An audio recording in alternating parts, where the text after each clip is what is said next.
So what do you think is the legacy that you guys would like to leave behind? Because I see there's a little bit of passion because it's changed your lives pertaining to this industry. So what is there a legacy that you want to leave behind pertaining to this industry? All right, TDR back here in Denver. What a setup. Thanks to these two gents, the boys, Cody Shandraw, he's the president of the Healing Reit, and also Reit Capital. Good to see you. Always a pleasure, my brother. Finally Always in a person. pleasure. Love this guy. Dan Carcillo, Chief Operating Officer of Healing Reit. Good to see you. Good to see you, buddy. How's things been? Pretty good. Pretty Yeah. good, yeah. I'm loving the outfit. Feeling the energy, yeah, absolutely. So, No Fallen Heroes. Yep. Big supporter of Matthew Wiz Buckley's foundation. Yep. Underneath this, Heroic Hearts Project. Nice. Doing a lot of really good work, impacting the lives of a lot of people and veterans especially. So, Means a lot to you, right? yeah, buddy. Big time. Yeah. Big time. Anthony Barrell, good to see you. Good as always. All right, let's start. What do you guys think of this week so far? 12,000 people at the conference. You know, what are you seeing? Conversations you're having, and there's a lot of talk going on right now about the development of this industry. You want to go first or want me Take to? it first. Take it. Take it.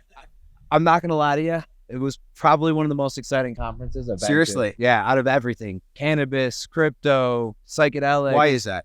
Just the crowd of people, I think, is so diversified across so many different spectrums. I noticed like the cannabis, you kind of had that crowd that was a little bit of roots versus the suits, right? Like that doesn't, it seems like there's more synergy here because I think that kind of the existing culture side of the argument has really embraced and understood that.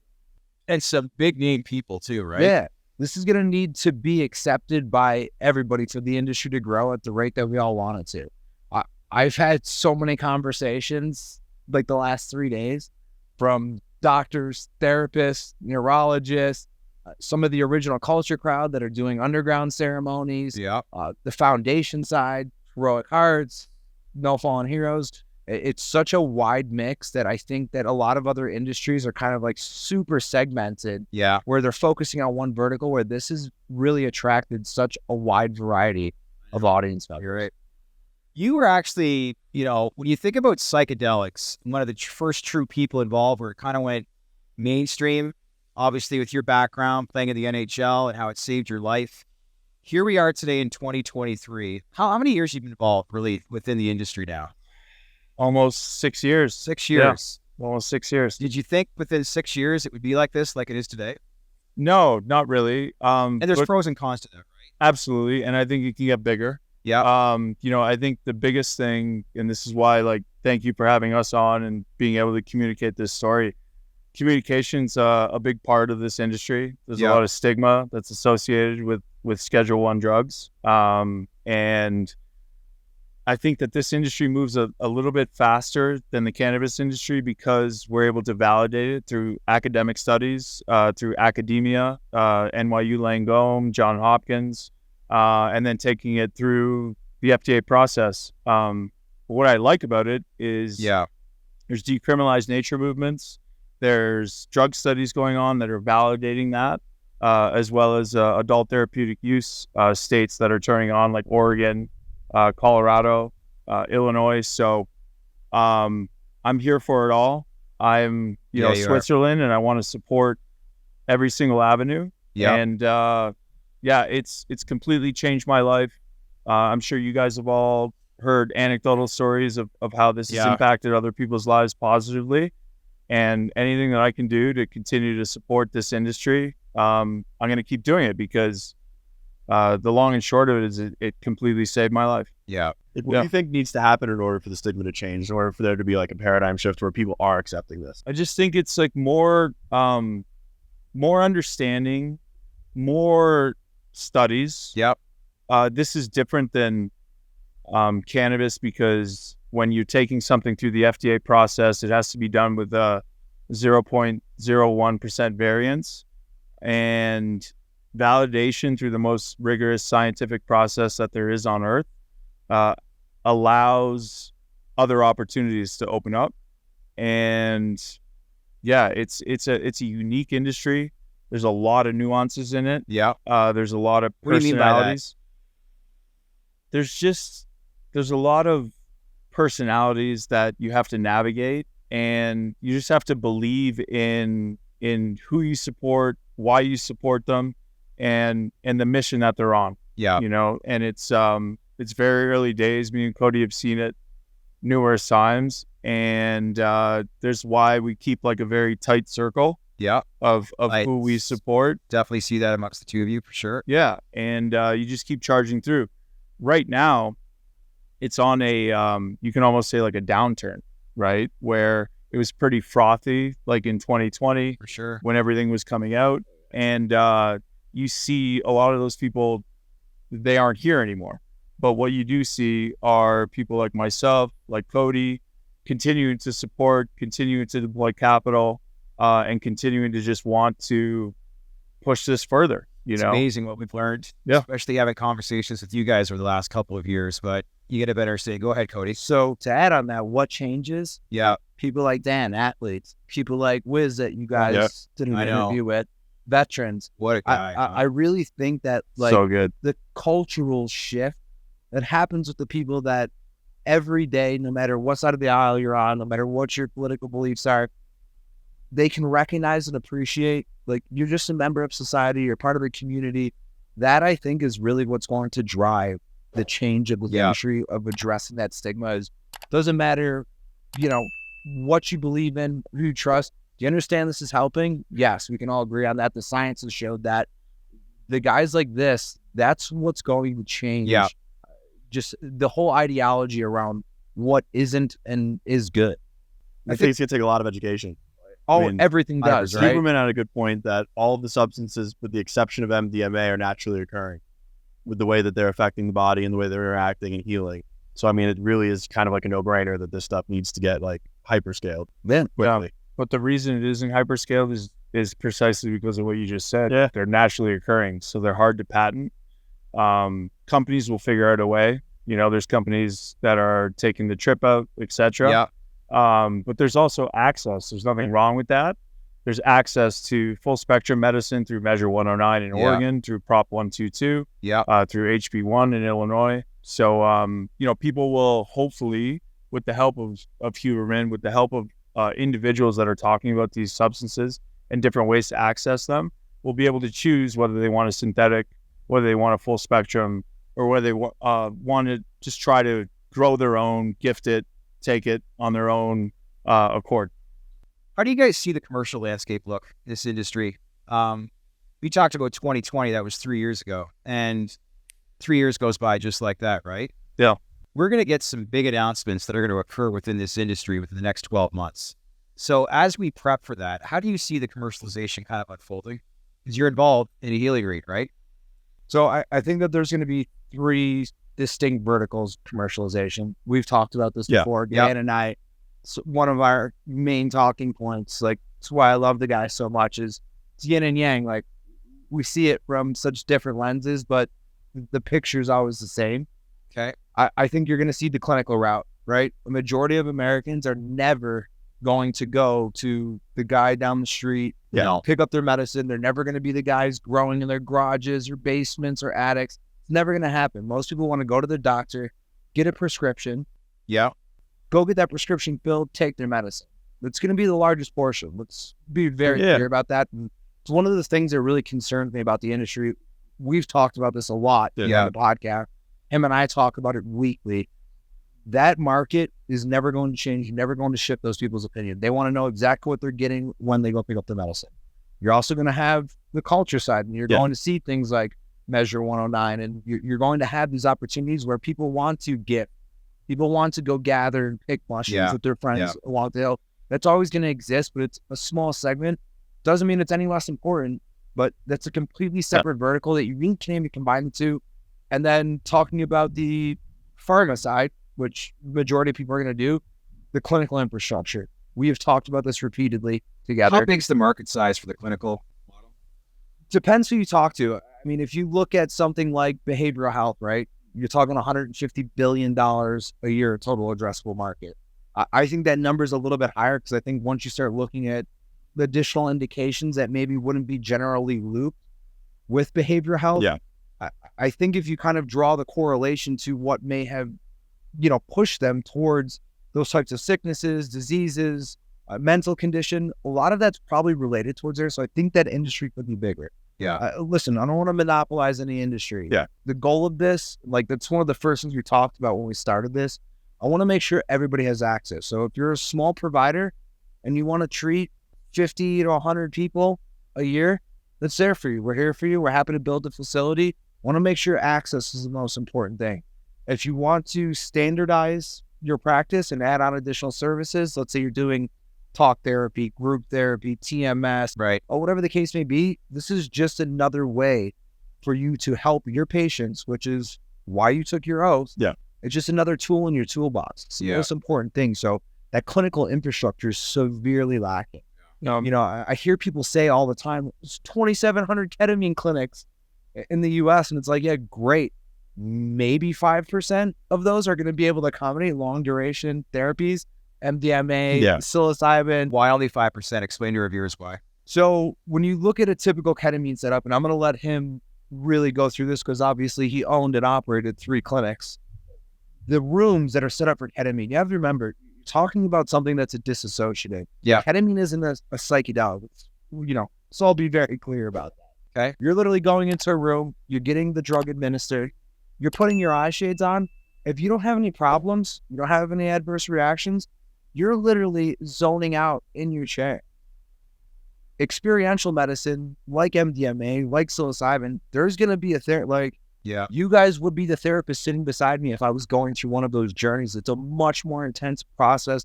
The room needs to be bigger. Ketamine was developed as a battlefield anesthetic. Yeah, Right. it's an anesthetic. At its Like, core, it's great that the infrastructure is being built through ketamine and it's gathering acceptance, but You want to touch on that, Dan? Yeah, I mean, what's coming online now when you're talking about going into experiential medicine is building an infrastructure that supports somebody getting a prescription to go into a clinic to try MDMA to treat their PTSD. And what MDMA essentially does, or psilocybin with compass pathways, what it's going to eventually do is exasperate what's at the forefront of your mind so that you can see the issues that you're having, which could be causing the depression or the anxiety, why you can't go into places with loud noises, and then you're able to move past that. But there's 92 hours of talk therapy that's associated with these types of experiences. So you need to have a bathroom, you need to have specific things that don't currently exist because everybody's used to managing symptoms, where this is a kind of a head-on approach of looking at what's ailing us and then moving past that. But you're guided pre and post, and the talk therapy is just really, really important. What was it like? I want to ask you, what was it like the first time you went into that environment and tried it, where you said it changed your life? Like, what were you woke up that morning, what were you thinking, and what obviously did it lead to later that day? So I was dealing with mild dementia symptoms, slurred speech, headache, head pressure, insomnia, impulse control issues, short-term, long-term memory loss, appetite loss, weight loss, obviously associated with all that, anxiety, depression, suicidal ideation. And that was obviously derived from the 7 concussions and just all of the subconcussive hits that we now know can contribute to a bunch of these symptoms. When I woke up the next day, well, first of all, I think there's a misconception in the industry that this is all rosy and these big doses are just amazing and opening. It really is. That's why veterans do so well. Executives do really well. Athletes do really well, because when we feel that something's off, we want to know exactly what it is and we want to fix it that moment, and then get that competitive edge. And when I woke up the next day after experiencing 2 hours of it was difficult. It was really difficult. I was purging in energy, but there's protocols where you don't eat, etc. I woke up the next day. I describe it as feeling the way I should. It was before, and you've covered me in Mississauga. It was before I really left home at 15 years old, before I started taking hits from older guys, and I felt more connected to myself. I felt my negative self-talk changed into like a positive influence, and slurred speech wasn't existent 3 days after the ceremony. All of my symptoms either lessened in intensity or all but faded away within a very short time. And the reason I did it was because I saw an Imperial College of London study with a brain under fMRI and the placebo brain connecting the right and left brain hemispheres. And I was talking to all these doctors, and they kept telling me that's what they were going to do in these clinics, concussion, stroke rehabilitation centers. And I thought this could possibly work, and What year was this? that was 2018. Wow. Yeah. 2018. So, and I had all the means in the world. That's not that long ago, right? Like but No. 5 years, a lot's changed, right? Absolutely. And my life keeps improving, and I keep getting connected to people where these substances, whether it's psilocybin or different substances that are scheduled, have impacted their life in a positive manner. And, being here at the MAPS conference, it just gives me a lot of hope, that we can sometimes get in our offices where we're in this incubator typing away, doing Zoom calls. You get around people with the energy and how they tell you a story has impacted their life, and it feels really good. Yeah. I feel like to an extent, everyone's on the same wavelength. They know what they're like going through to an extent. That's in like psychedelics, or that's drawn to this. Like, it's kind of like you can find commonalities without having to like say anything. The conversations that I have with people at these conferences versus like cannabis, crypto, etc. They're way more like on plane, easy and natural. You don't ask the question. Yeah. If you don't want an answer. Correct. So Good it's point. like anybody that's asking about mushrooms or DMT or ayahuasca, there's something going on. There's an itch that they don't, and they might not know what that itch is, but they know that something's off, right? And the number one question that I get, I was like joking about it over here with an FAQ, will I lose who I am? Because some of these people are really high operating people. Yeah. I haven't done it. That's the first question I think of. Yeah. And the analogy I give is, which is like a very crude analogy, but a knife will cut all the time. Yeah. But if you want to cut tomatoes, you want to sharpen it, And so you can leave the bad things that could be holding you back, even though you don't know what that might be. It'll exasperate that. You can take those lessons in these hallucinogenic ceremonies and then integrate them into your everyday life. Biggest thing is it's one tool to show you, and then it's up to you, because that ceremony lasts 3 hours. Yeah. And then it's absolutely up to you to integrate that into your everyday life as a father, as a businessman. Yep. And that's the special sauce, and people need to be guided through that, and that's why you see a lot of companies doing integration, pre and post, Follow up. Yep. One of the things that was really interesting is, no fallen heroes, heroic hearts. A lot of these guys, they're team guys, right? Yeah. Whether it's business, whether it's military, whether it's sports. One thing that connects is accountability. Notice that a lot of people that go through ceremonies together, it's one of the things that I kind of have questions around these companies taking the trips out of psychedelics. It's supposed to be that experience that is challenging. That's why when you hear about people's experiences, like, you understand, like, this is not The trip changes everything. Yes. Yeah, and it's not supposed to be. Absolutely. Yeah. It's I not don't supposed know. to be easy. I don't know how psychedelics would work without the You can do it. experience. They do work, right? Like, so there's like a lot of anecdotal evidence about microdosing different substances. Yeah. And they absolutely, I have a hard time. I'm not a scientist or a doctor, but I have a hard time. And because this has impacted my personal life, they still hit the same receptors over a longer period of time, right? And they can still impact your life, and they can still help you make better decisions. Okay. But where I find, and a lot of people find the most value, is when you take these high doses and you're shown exactly the path that you need to be on, Right. or leading, Yeah. right? And but microdosing was a huge part of my recovery, more so almost than the bigger doses, right? It's this constant Interesting. resurgence, this constant hitting, but also we're talking a lot about psychedelics and stuff. I work out. Yeah. I watch my diet. I watch my alcohol intake. I'm a father of 4.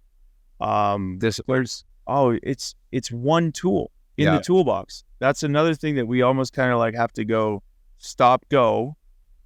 One tool, it's not going to save your life, but it can help you identify the problems that you may be having and what you need to fix. And then it's up to you to go back into your life and fix them. Right. You know? Yeah. I think it's interesting. Like, we understand how you guys got connected, but for our viewers, like when you guys attend a lot of these conferences, there's a lot of attention around, Ambria Capital has invested more than $50 million in the industry. Savvy business person, obviously your background, damn it. How did the two of you meet and connect? So I love this, huh? This is the part where it gets a little bit lighter. let now, me right? straighten up here. With the thunder rumbling. Yeah. Behind us. So It's about to start pouring. in December, It rains 52 days of the year in Colorado, but it's going to pour. one of the cannabis funds that we work very closely with is like, listen, he's like, I know you're into psychedelics now. You got to meet this guy. And I was like, all right. Yeah. I was like, no problem. He's like, I'll connect you. I'm like, all right. Dan texts me. He's like, hey, listen, this is what I'm trying to do. I understand you're involved in the industry. He's like, do you want to meet up? And I was like, yeah, of course, man. He's like, all right. He's like, great. Let's meet in Palm Beach. He's like, I'm down with my family. He's like, let's spend an hour or two together and I'll tell you when I'm working out. Wonderful. New Year's Eve day, remember? We end up The spending Breakers. 8 hours together. Not a bad place. Great place. Yeah, well, when it's New Year's Eve and your whole entire family is waiting for you to come home, yeah, not the best situation. So after 8 hours, end up going home, ended up missing New Year's Eve, falling asleep, and ever since then, man, I mean, I honestly, I love the dude to death. It's amazing. Looking at my family, I mean, I wouldn't do anything without him. So look, I will say this. You guys are both savvy business people, right? We look at this industry, and it needs to be not capitalism at all costs, kind of like what Big Pharma is. So what do you think is the legacy that you guys would like to leave behind? Because I see there's a little bit of passion because it's changed your lives pertaining to this industry. So what is there a legacy that you want to leave behind pertaining to this industry? Yeah, just business is icky. It's an Okay. icky game, and getting one up on somebody. I just want to use my platform and try to develop things in as many ways that I can. There's 3 verticals that I focus on. It's advocating for decrim, it's taking drugs through the FDA, and then it's also adult therapeutic use programs. And there's very strong personalities where if you do one, you can't support the other in this industry. And I support all 3 because all 3 different types of people are going to access it. And if you hate on one of them, then you're discriminating against the whole population that could benefit from this. Fine line to walk, right? So I just want to be known as somebody that, tells their honest truth from their experience. I'm still on my own journey. Yeah. It's continuing to help me, makes me be a better parent, a better husband, a better friend, a better businessman, a more creative entrepreneur. And I, hopefully people can hear that and see that. Yeah. And legacy's a strange term, right? Because Yeah, I know. you're going to look at my legacy different than my kids might, or my wife might, or Good my point. friends might. So, I want just to make sure that access is provided no matter what we're talking about. Psychedelics, cannabis, opportunities, making sure that everybody, listen, equal opportunity is the most important thing in the entire world, no matter what you're talking about. So I just want to make sure that everybody that I come into contact with has the same opportunity. I don't care if you're the CEO of a major pharma company or the janitor that's cleaning the toilets. The ability for, you see all these people, man, that have had these incredible experiences. Yeah. I want to make sure that's available to everybody. So access and expanding that to every reach. As I grew up very humbly, I want to make sure everybody is afforded the same opportunities that I am. And availability is now through the clinical foot model that you guys are associated with the Healing Reit. We had Joe is it pronounced Caltabiano? So he former of Cresco, Matthew Buckley, former fighter pilot, chairman and COO, or advisor, I should say, within the Healing Reit. So one of the things that we had on the previous podcast was Joe was saying how he thinks the first money is going to go into real estate within this industry. We've had you on with a few podcasts before. Some of the things we've discussed is like, will we be able to meet the demand when MDMA is, passed by the FDA, let's say within the next 12 months? Like the infrastructure, I'm sure you're having those conversations this week, right? Every day. It's, listen, it's honestly, like we talk about like the wavelengths and the frequency that all these people are on. It's amazing. I mean, from the people that are practicing in their houses right now to doctors that are running huge practices, some of them multi-state practices. Yeah. The question remains the same: is what does this clinical footprint look like? So we're talking about MDMA. Yeah. Amazing. Paving the way. It's the most important, I guess, catalyst of this industry that we're going to see in the next couple of years.